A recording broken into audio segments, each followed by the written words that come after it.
So I ended up in Vegas, not where I expected, with Taco Mike. What's up, guys? And he's showing me his way of doing this pain in the ass mousse that took me like 3 hours. So All right, so check this out. A lot of the techniques I've learned about doing mousse, I learned from watching the Dakar guys, the like Moto Mally guys, the dudes who run Ironman solo. So we've got a Rabaconda tire machine. There's a lot of tire machines. They all are very similar. This one is probably the best one. And what I'll typically do here is I'll start with the rim lock over on the right-hand side. So it is at a 90-degree angle from the bite bar, and then the rim lock is right here to the side. And we'll pull down the bar, and we'll start placing levers into the. And with a full mousse, this is not like a worn-out flabby mousse. This is still a good mousse. And after 200 miles on an adventure bike. yeah, so impressive. We'll see how well it's done. But notice we're just compressing the tire down. And thanks, Andy. And we're getting our mousse. And notice that these are special shape. These have this little hook over here on the end, and that's really the money when you do mousse. You want a tire lever like that. You can do it with other levers, but it's very difficult. Like this. These are worth their weight in gold, I won't lie, because they also don't flex either on you. Another thing that we do to make the job easier is we're going to take a little spray like WD-40 or Yamaha makes like a tire lube spray. But we're going to get that stuff on this side just to ease the removal. We want this side of the tire to drop into the drop center, and that will allow it to do that.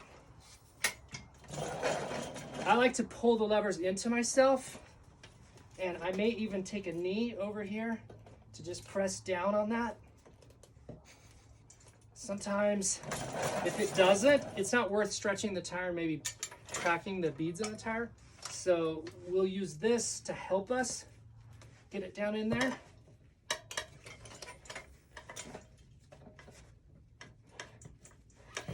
Hear it trying to go in, so there it goes. And you can run these under the disc to hold them. And this last one, yeah, push that down. Push your face into the drop center. Yep. So if you can't get the tire in the drop center, it's never going to come out. You'll just crack the bead and break it. When we say drop center, we mean the center portion where the tire can slide in, giving the tire more room this way. Yeah. If we were going to ruin this tire, we want to reuse this tire. So if we were going to destroy, are you using this one? I got a freshie. Okay. I mean, we could flip it, but I'm just going to put freshie on. Okay. So let's say that you wanted to reuse the tire. I'm going to keep it just in case. All of that cracking and all of that effort, it will destroy the bead of the tire. So I treated this one as if we were going to save it. Pull your irons out.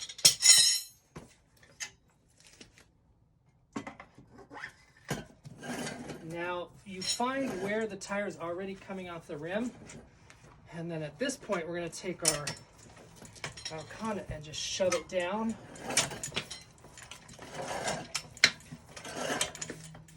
Okay, and then working away from the rim lock, again I'll put the rim lock typically over to the side, and now we're going to take and shove the tire off the rim from the top to the bottom.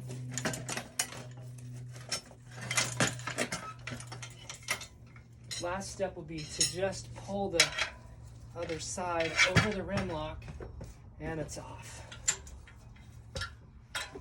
Very nice. So the moment of truth, Let's see what this thing looks like. and you can take the curve of the spoon and go up in here and release that thing. Tell you exactly how many miles we're going. Oh, I took that thing out.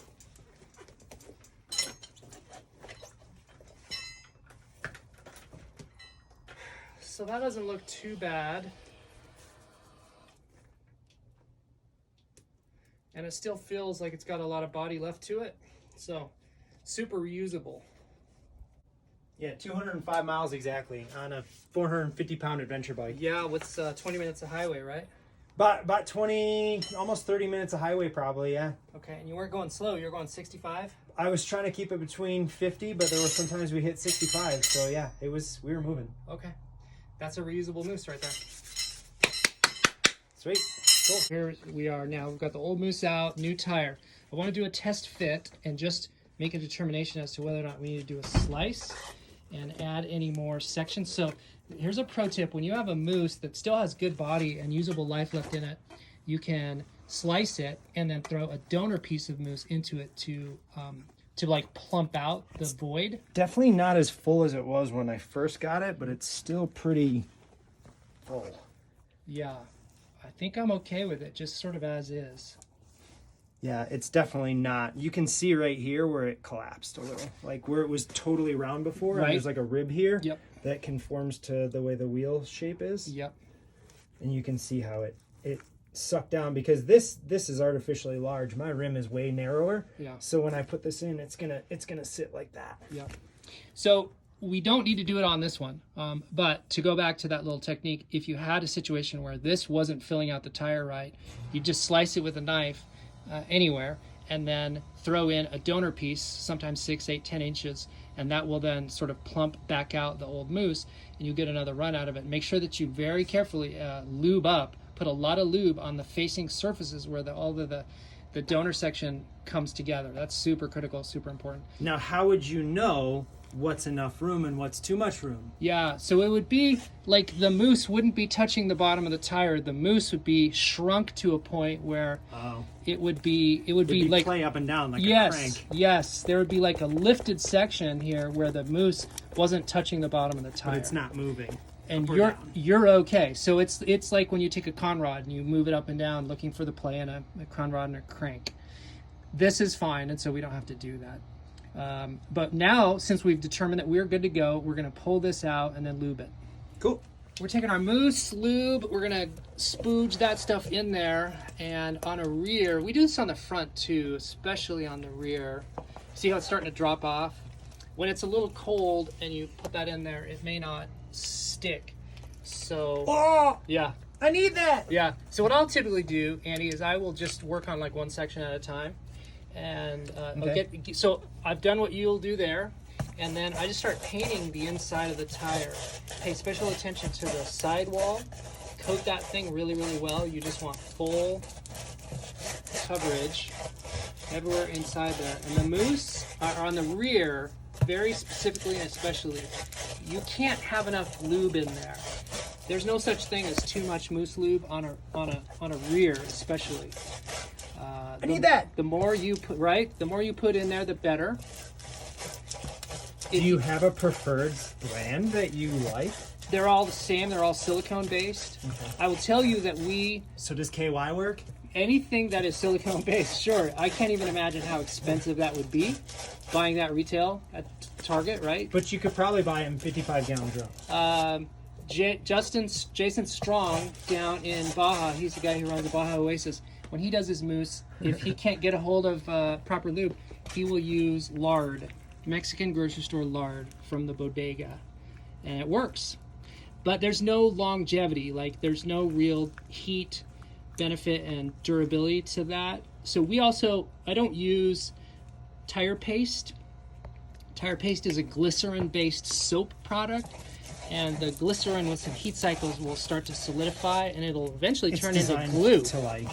It's like a one-use. Yeah. It's cheap. It's very low. Here's tire paste. Tire paste is vegetable oil, glycerin-based, very low cost. It's designed to be slippery one time to put on, and then kind of evaporate. and it's water-based, so that when you wash your car, you wash your tire, the stuff just washes off, and so it doesn't get any customer complaints. It is really good for what it's for, but it is not good as a long-term Mousse lube. And when it dries out and starts to solidify, then you lose you basically are gluing. I mean, that's what glue is. Glue is like a vegetable-based glycerin type product for a lot of different glues. So it glues the Mousse to the tire, turns really goopy, and semi-solidifies. And so you lose your thermal, the benefits of the lube are to create like a thermal barrier between the tire and the Mousse. So we only use and only recommend silicone. You can use lard if you want and if you need to, but if you're trying to get maximum service life, then you need to use silicone. I mean, if you're in Vegas, you can go to the plastic surgeon and you can get some of those takeouts. Use some of those, yeah. I bet those are cheap, yeah. Medical grade. Medical grade silicone. Perfect. So and it's free. And he's doing a hell of a job. Everything inside of there is coated. So at this point, we'd be ready to lube the Mousse, but since this is a takeout and it's already slimy, you know, it's your call as to whether or not you want to hit that with some more. I think we're okay. I'm probably okay with that too. I'm pretty good with this. Yeah. That's good. That's solid. If we were going to lube this for the first time, we ran out of lube on the rear. Yep. And I so have another one. Yeah. And so unfortunately, a lot of these Mousse manufacturers only give you one tube, and on the rear they should give you two. And always order extra. Always order extra, or get yourself a gallon of super lube, 5,000 Centistoke silicone oil. We use a lot of that too. So Andy's got the wheel back up, the rims back up on here. And is this a directional tire? Let's pay attention to that. Okay. So what is your preferred technique to sort of like work that out in your mind before we start? I literally just think of like, what's my chain side? What's my brake side? So if this is my brake side, my wheel goes this way. That means my rotation is this way. Chain side this way, brake side this way. Okay. Go. All right. If you're smart like Andy, you can just kind of work it out in your mind. I'm a little more dense, and so what I'll do is I will like put the wheel up in the orientation to the bike, and then I'll place the tire against it, and then I'll put the whole thing on the tire machine. So measure twice, cut once, and so we're sure he's got that right. So the first thing that I like to do is take the rim lock and spin it around towards you. Put this tire the way that we want it to go. Rim lock this way. Rim lock towards you. And then do you have a specific spray you like using? So the silicone from the Mousse is all there is. Good enough. That's good enough. You don't need any more than that. Any more than what's on there? Nope, just what's on there is going to do the job. Okay, we're good. If this was a street tire, as you know, that there's the little dot, and that would represent like the lightest spot of the tire, and that's where the valve stem would go. The dirt tires typically don't. This is a golden tire, and I'm not super familiar with golden tire. I don't know if that's this is Shinko, buddy. Oh, this is Shinko? Okay. Don't be that nice to Gotcha. So look, this is a dirt tire. We're not worrying about that. I'm not sure what that mark is, but it doesn't really matter. I think it's because it's DOT rated. Okay. So if you want to, then we can throw that towards the rim lock because that's the heaviest part of this assembly here. Okay, and so the rim lock, we're going to catch the bottom bead under the rim lock. So we'll just move that sucker in position. And we've got the rim lock nut on there, just held in with like 1 or 2 threads. This was the hardest part last time. Okay, so standing, your best bet is to be standing and then hold that with your knees and use a second lever. So grab 2 levers and then a rag. Do you know where he did with that rag? Right here. Okay. I like to have a rag because your hands are slimy from the Mousse lube. So I like to have a rag in each hand, but it's okay if you just have the one. Make sure that your hands are not super slimy. So at this point, you're holding the rim lock in with your knee. Great. Take 2 of your irons and then get small bites on both sides. So get a small bite on the left, get a small bite on the right. And by small bite, what I mean is you're gonna move it in a position where you're not being very aggressive with the amount of material that you're trying to spoon onto the tire. And so just shove both down. And it's going to go and it's going to stay, we hope anyway. And you can reposition and get a new, so that's good. So you're going to release both. So staying with your knees, just go ahead and release both.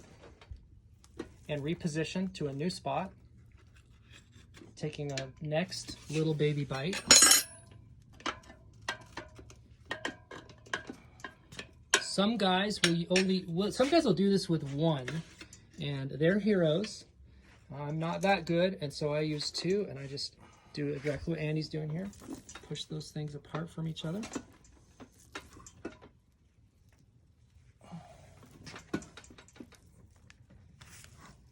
Okay, and all you're doing is just getting the rim, so you're trying too much. You don't need to do that much. Once you've got the bottom bead over the rim, you're done. Okay. Okay, so you're going a little too aggressive, which is, I appreciate your intensity, but we don't have to do that. Okay. So now you can release them both. At this point, you could probably start on just one. So now, pick a side, any side, and do what you're doing, but just with one. And as soon as the bottom bead is under the rim, you're done.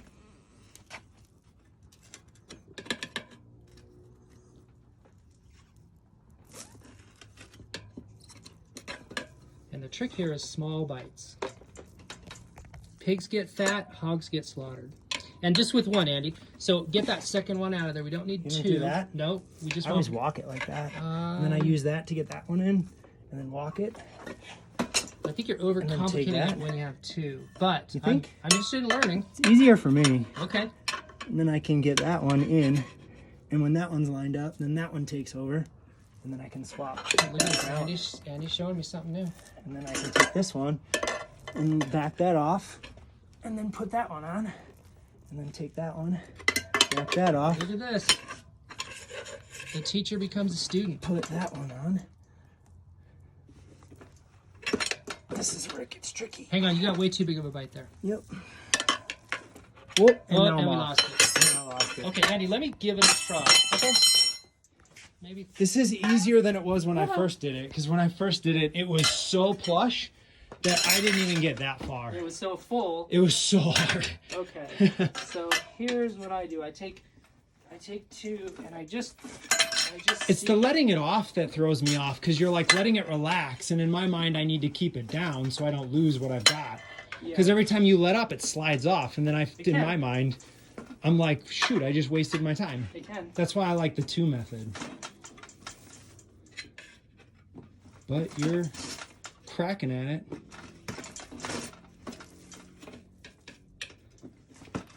Look at that. This guy's got the sauce. This is why you come to Mike's house. Okay, so... Because Mike knows better. So you just... I mean, if you saw what I was doing is I was taking little baby bites. I wasn't being very aggressive. And then with this hand, I was kind of holding what I had gained. So you don't lose it. So I didn't lose it. Yeah. Some guys will take a set of vice grips and they will bite the rim here to try to maintain that, try to not lose what you have over there. But I have found if you just take small bites, really it's the first time you get two in there, and then the other ones are just these little small bites. Okay. Hold it and just work it. Cool. So you saw how that went down? I think I can do this part. Okay? Yeah, I can do this part. So let's trade out. Flip that back around again. So check it out. Here is my technique, and let's try it, and then you can compare it to how you've done it and see what you think. So here's our rim lock. I'm going to go a couple inches away. So notice how I've moved over here, and then I'm going to lock that right there. So the rim lock is offset to the left, about a fist. And then I'll take two. So where's the second one? So with two levers, get one in and then get one in, right? Sure. Like that? And then just so you're going to work that first one. Here comes your second one.